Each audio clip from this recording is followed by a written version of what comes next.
Nanti kan masuk jenayah syariah pula. Tak apa, lagi-lagi okey. Okey, lagi-lagi tak apa. Okey, kau berat jom. Anak lah, anak. Salah cium tangan boleh lah. Apa tu? Kenapa satu je? Ini ada surprise. Guys, hari ni juga birthday Sherry. Allah selamatkan kamu. Birthday Sherry.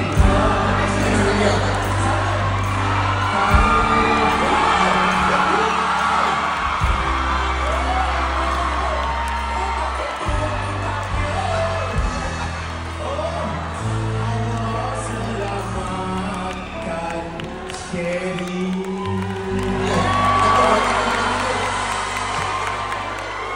Sherry, happy birthday. Happy birthday Sherry.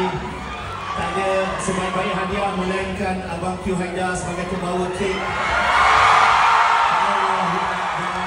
This is the moment.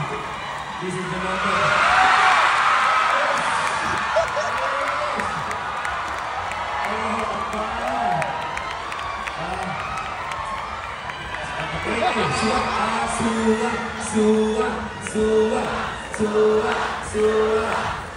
Suap.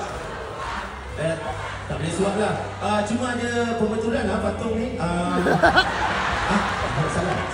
Okey, Sherry happy birthday pada umur. Abang nak ada ucapan ke kat Sherry sikit? Jadi abang jangan Blushing weh, blushing. abang mengucapkan saya dekat Sherry semoga diberi kesihatan yang baik, diberi yang besar, diberi yang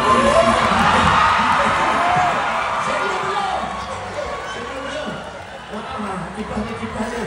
Birthday girl, nak apa dia dapat? Hari ni nak apa dia dapat? Cari yang sanding ni. Allah, macam nak sanding ni. Apa nak buat ni?